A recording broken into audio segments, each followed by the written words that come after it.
Kabayan, magtanggal pala tayo ngayon ng front bumper ng Toyota Corolla kabayan. So magandang Toyota Corolla yan kabayan, modelo. Ganito lang pagtanggal, easy lang tanggalin yan.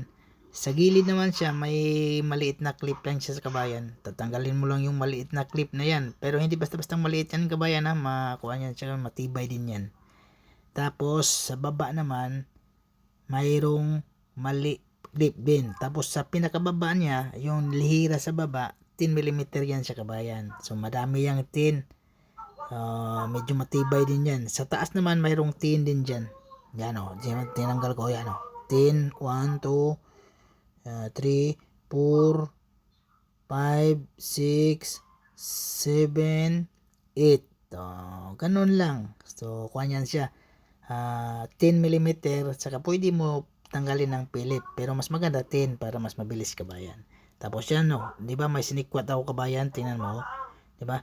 Yun lang oh, sikwat lang yun lang, wala ng 10mm dyan tanggal na agad, di ba? Ganun lang kasimple pagtanggal ng bumper. Tapos sa taas, tanggalin natin yung plastic cover dyan. Yan o, di ba? Yun o, yan o, yun. Yan. Medyo idiin mo. Tapos tanggal na yung clips na yon. Diin mo yung gitna. Kasi papasok dun sa loob. Tapos may tin doon sa loob. Yan. Tatlong tin yan. Tapos yun. Tanggal na.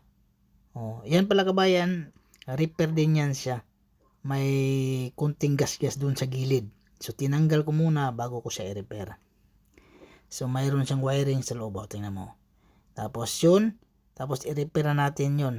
Yan, i-repair natin. Lihain lang natin ng 320 lang kabayan kasi maliit lang naman. Tapos, pagkatapos dyan, tatanggalin natin yung mga accessories lahat. Tapos, preparasyon na siya kabayan. Yan o. Diba? Ganun lang kasimple. Maraming salamat kabayan at huwag kalimutang mag-subscribe kabayan ha.